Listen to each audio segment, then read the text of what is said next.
January 2008. It was about -15. It was snowing heavily.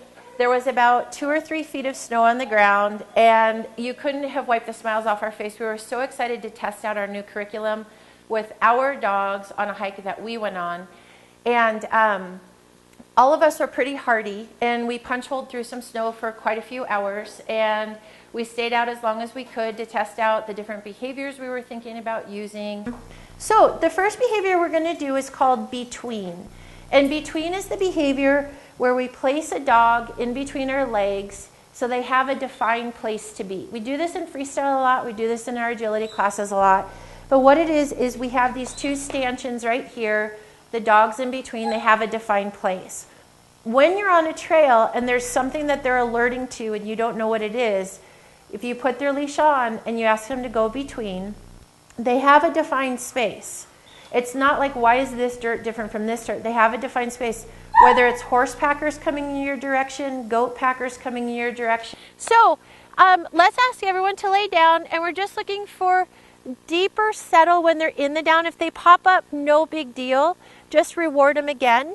And if they lay down, reward them. If you get a little deep breath, reward them. If they have soft eyes, reward them. If their hips flop, reward them. And so we just want to encourage settle, but we can't demand it. For everyone at home, what we usually do is we'll just buy a bundle of 100-foot rope, and then we cut it into 25-foot lengths. So the knots we use, and we went over this at lunchtime, you guys can all probably say it in unison, is we do the bowline knot. And so you create a hole on the left side of your hand, if you can see that.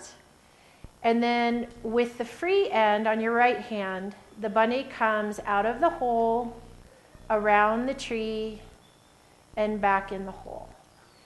I know you can laugh, that's all right. Right here, good girl, that was very nice. And I'm letting this drag, because if I hold it in a loop and she decides to take off, it acts as a stopper. I want to work with my voice being the stopper, okay? Are you ready? Right here? Yes. Good girl. Let's go. Yes. So do you see how I'm using my voice? And all I'm looking for is this feeling right here. Is this feeling, and not when she's got 10 feet in front of me, and not when she's starting to, as soon as I feel that is when I want to start calling my dog back, because I don't know if they're going to come back in 1 feet or 20 feet. You want your dog to say, oh, I know what that means. I know what that means, because your voice is the best tool you have with your dog when you're in the back country. So as soon as you start feeling that pass, that's when you encourage your dog back. So, okay, so what we're going to do is we're going to bring out some different dog breeds that you wouldn't think would be common on trails. But here in Montana and the Rocky Mountains in general, we have a variety of dogs. It's not just labs and it's not just golden retrievers. We have a very big variety of dogs. Get by with much less. Just a Ziploc bag or a water bottle actually works a little bit better because it's actually watertight.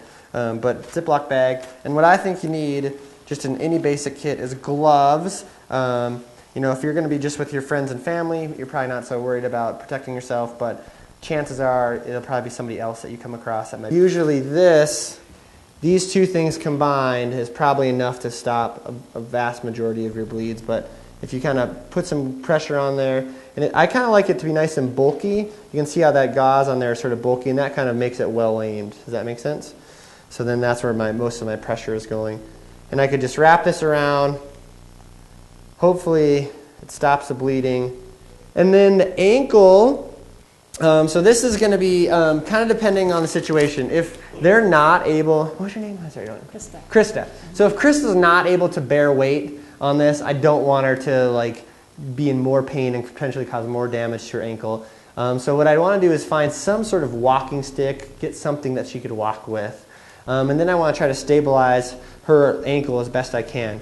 I want to make sure there's no bleeding or anything like that. I want to make sure if there is, I need to stop that bleeding prior to this. So I definitely, ankles are going to swell a lot, and so you definitely want to watch for that. So you might want to loosen their boots a little bit to make sure that it's got space to swell so you don't cut off circulation. So loosening their boots a little bit. And then what I usually like to do is incorporate the shoe into the wrap. So there's a great way, keep that cocked back for me, is to make nice stirrups kind of over where her ankles are and tape them down like that. And so if I did like 4, 5, 6, 7 stirrups underneath there, found her a walking stick, she could probably walk out just fine. Go down to the end. See the end of that wooden fence? Just go down to there and spread out. Make a line over there like Red Rover. Just make a line over there. We'll have the other dogs down here in a line. And when I say switch, your job is this line of dogs to go down there and that line of dogs to come here. But your dog should not have perfect obedience attention on you, because remember, we're practicing hiking skills, and I don't think a dog has to be in obedience heel when hiking. I don't. But you should be able to call your dog back to you, reward them, and have an interactive walk from one end to the other. So this is going to be interactive, back and forth. So your dog can be slightly in front, slightly behind, slightly to the side.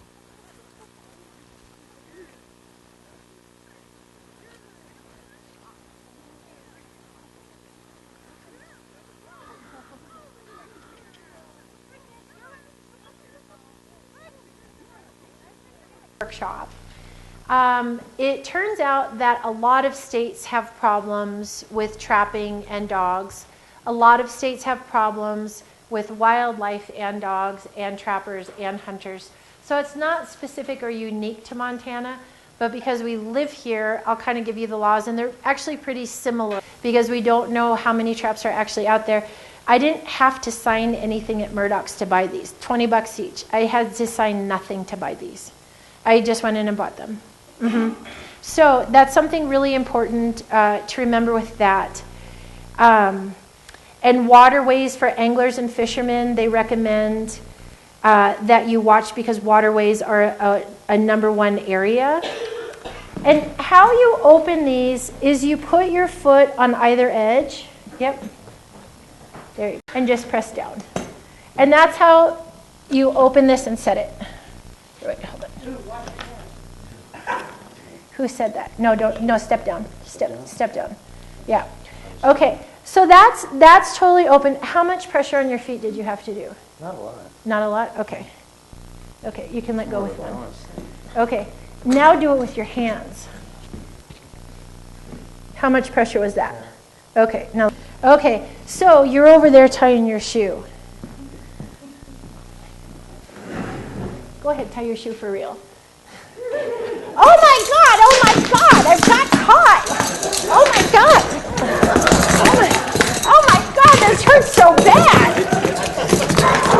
So, yeah, that wouldn't work with your dog. Yeah. So how easy was that? Yeah, it'd be almost impossible. Yeah, and we were all laughing because I was on the floor skirmishing, and it was kind of funny. But what if the dog was screaming in horrific pain, you started seeing blood, and that was your baby? Right. And there, how easy would that be? To be, you have to have your wits about you with these. My thought is avoid them, have really good management on the trail. You are a guest on the trail, and have your dog with you, because the environment, this is the environment, is putting pressure on you to do better with your dog and do right with your dog, because you don't want to have this memory.